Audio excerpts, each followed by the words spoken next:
And all of the years that went by when we said goodbye, you used to call me on the telephone and say you never wanted to be alone. And so I'd hop up in my car and drive to come and see you. Chapter 6. The Divine Paradox. The half-wise, recognizing the comparative unreality of the universe, imagine that they may defy its laws. Such are vain and presumptuous fools, and they are broken against the rocks and torn asunder by the elements by reason of their folly.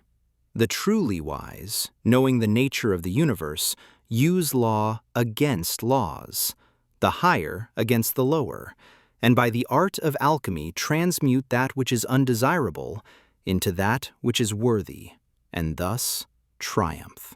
Mastery consists not in abnormal dreams, visions, and fantastic imaginings, or living, but in using the higher forces against the lower, escaping the pains of the lower planes by vibrating on the higher. Transmutation, not presumptuous denial, is the weapon of the master. The Kybalion.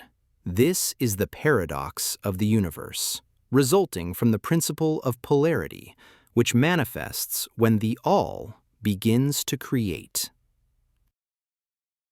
Hearken to it, for it points the difference between half-wisdom and wisdom. While to the infinite all, the universe, its laws, its powers, its life, its phenomena, are as things witnessed in the state of meditation or dream. Yet to all that is finite, the universe must be treated as real, and life and action and thought must be based thereupon.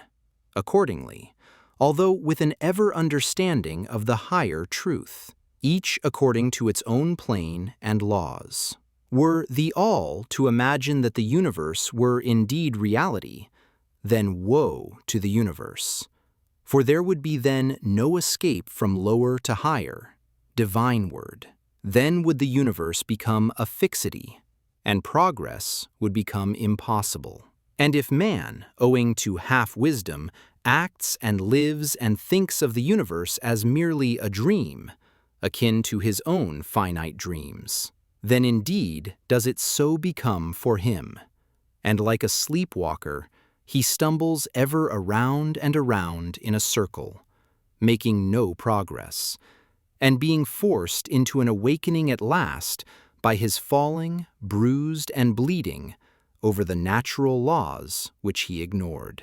Keep your mind ever on the star, but let your eyes watch over your footsteps, lest you fall into the mire by reason of your upward gaze.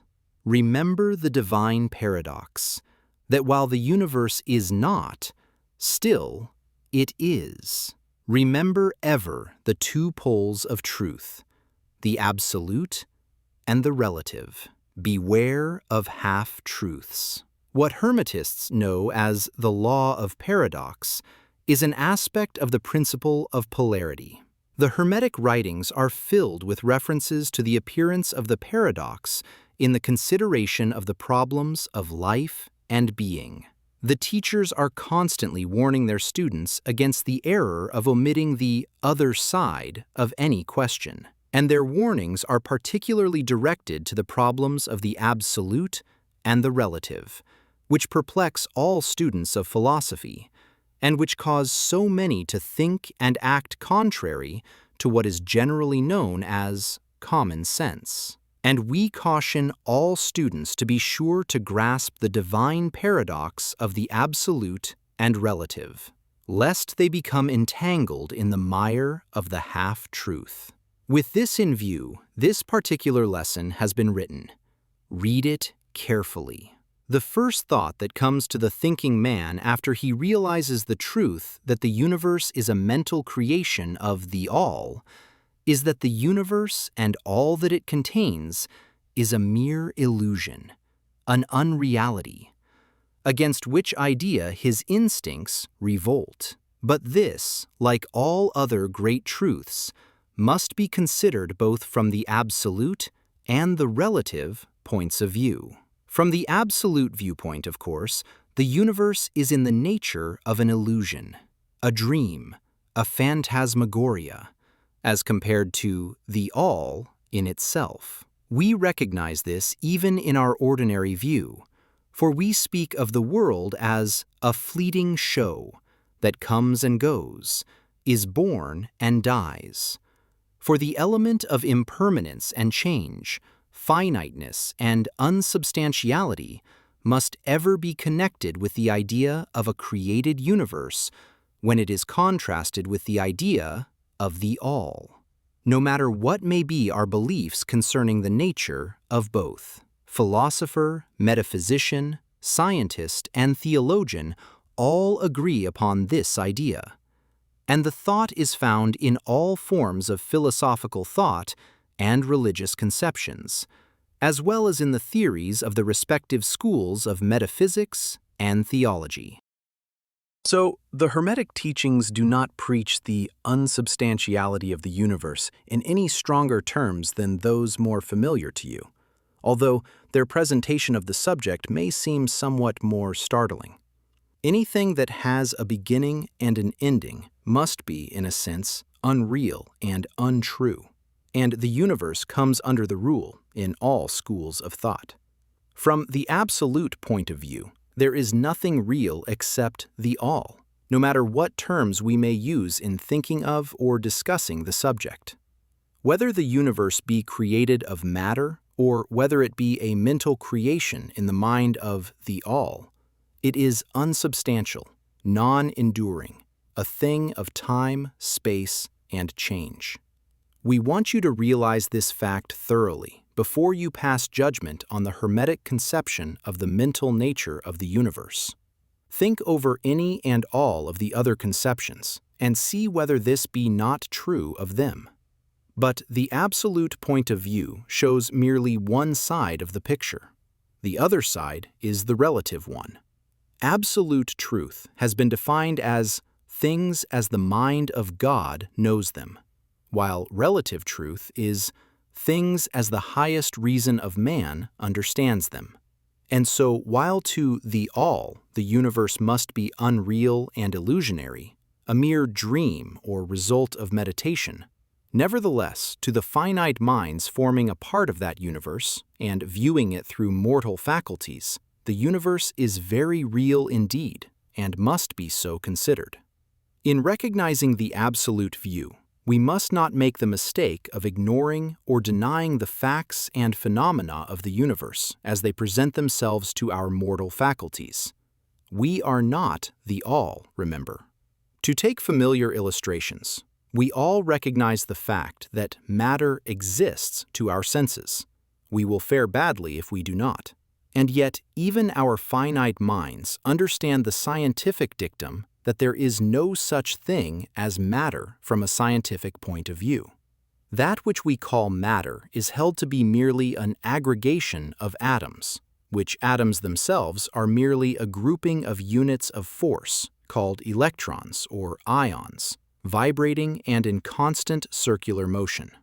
We kick a stone and we feel the impact. It seems to be real, notwithstanding that we know it to be merely what we have stated above. But remember that our foot, which feels the impact by means of our brains, is likewise matter, so constituted of electrons, and for that matter, so are our brains. And at the best, if it were not by reason of our mind, we would not know the foot or stone at all. Then again, the ideal of the artist or sculptor, which he is endeavoring to reproduce in stone or on canvas, seems very real to him. So do the characters in the mind of the author or dramatist, which he seeks to express so that others may recognize them. And if this be true in the case of our finite minds, what must be the degree of reality in the mental images created in the mind of the infinite? Oh, friends, to mortals, this universe of mentality is very real indeed. It is the only one we can ever know, though we rise from plane to plane higher and higher in it. To know it otherwise, but actual experience, we must be the all itself. It is true that the higher we rise in the scale, the nearer to the mind of the Father we reach, the more apparent becomes the illusory nature of finite things. But not until the all finally withdraws us into itself does the vision actually vanish. So we need not dwell upon the feature of illusion. Rather, let us, recognizing the real nature of the universe, seek to understand its mental laws and endeavor to use them to the best effect in our upward progress through life, as we travel from plane to plane of being. The laws of the universe are nonetheless iron laws because of the mental nature. All, except the all, are bound by them.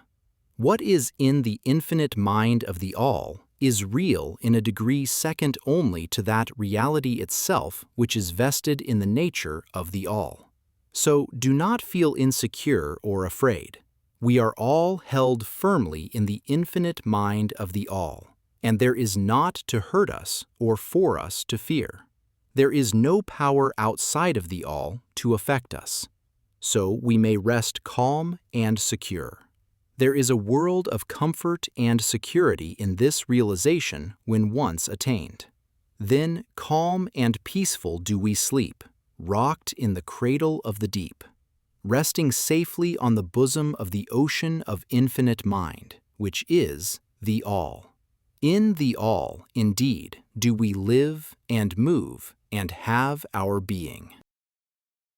Matter is nonetheless matter to us, while we dwell on the plane of matter, although we know it to be merely an aggregation of electrons, or particles of force, vibrating rapidly and gyrating around each other in the formations of atoms. The atoms, in turn, vibrating and gyrating, forming molecules, which latter, in turn, form larger masses of matter.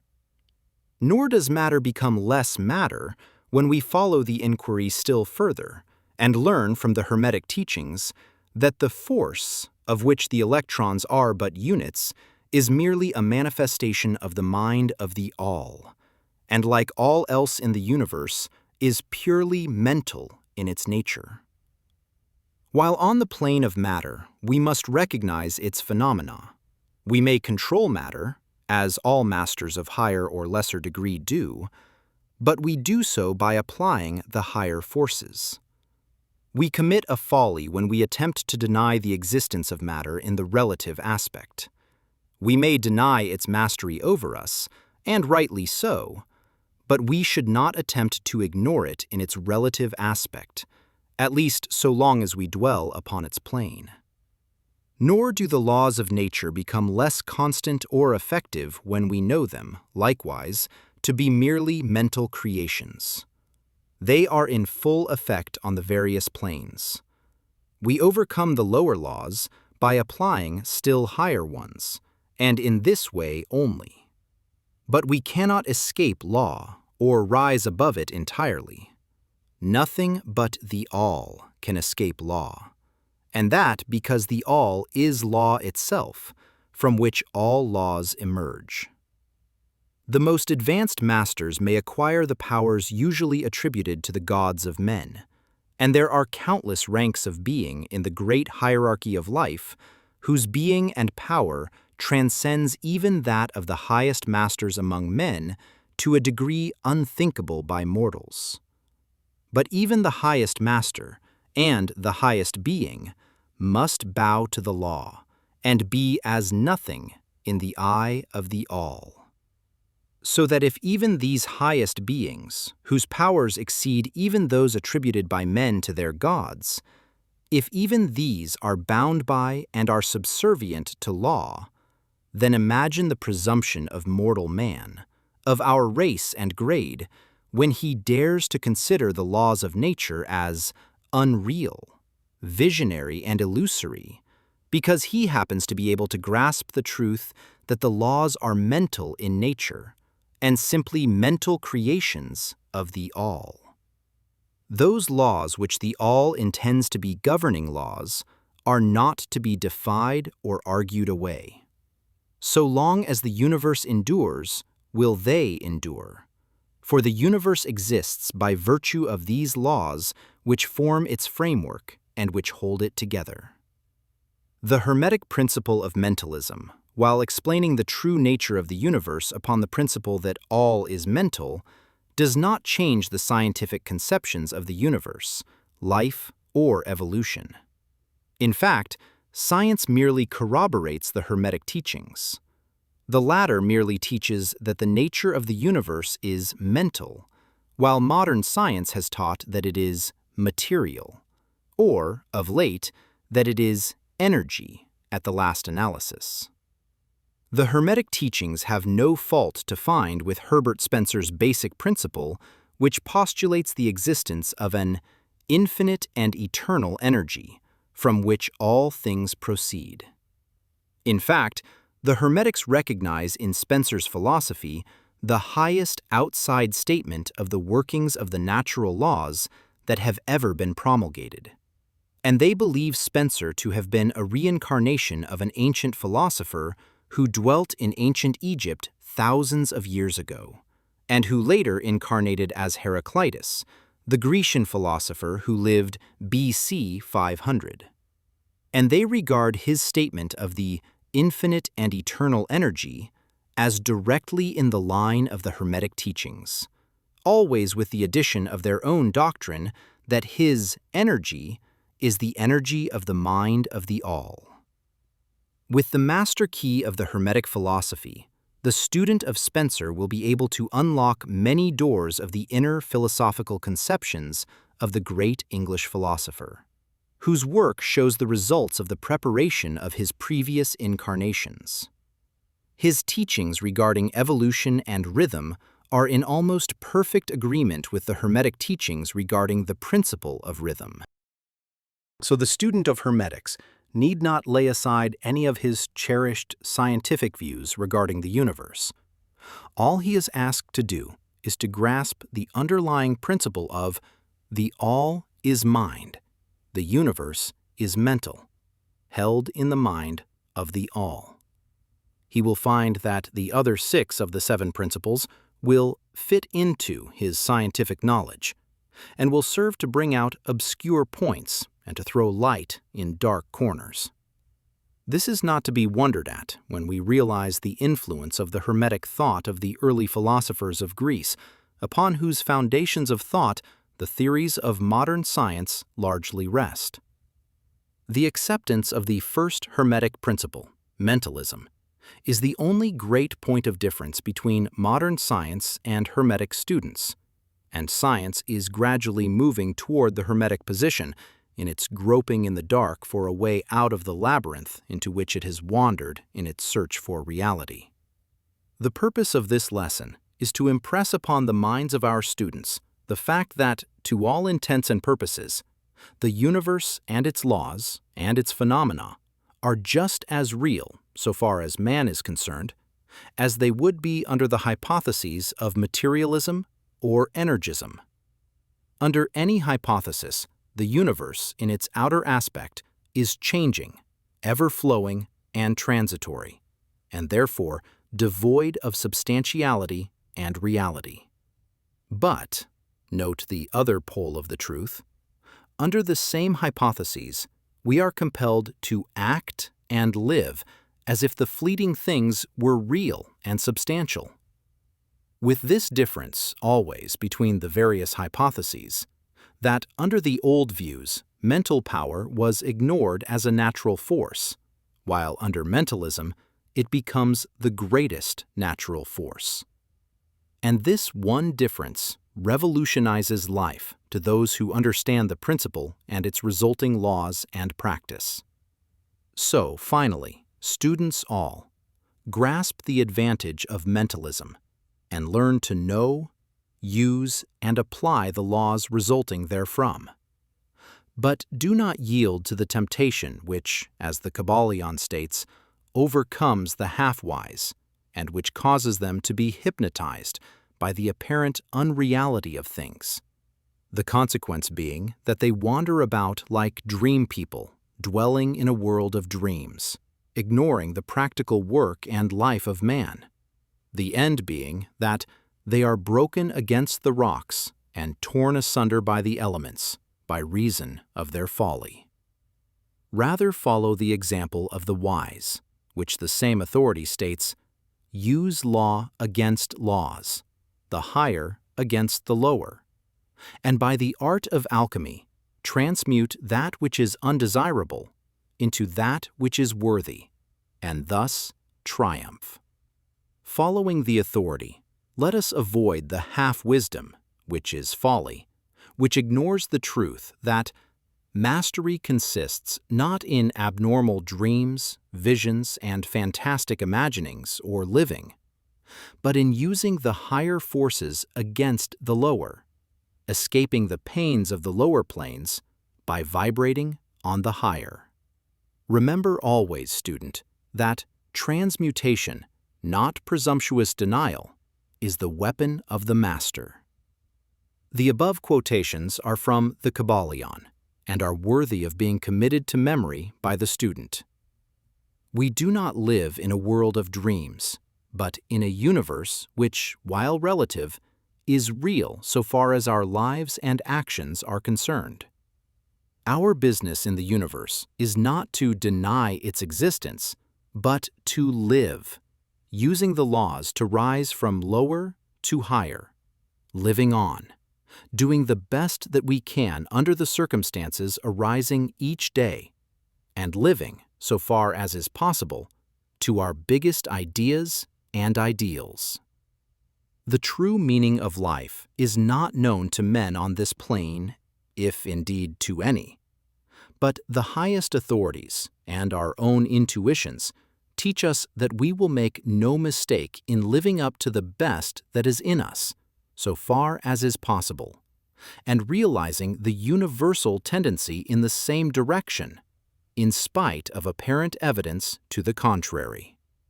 We are all on the path, and the road leads upward ever, with frequent resting places. Read the message of the Kybalion and follow the example of the wise, avoiding the mistake of the half-wise, who perish by reason of their folly.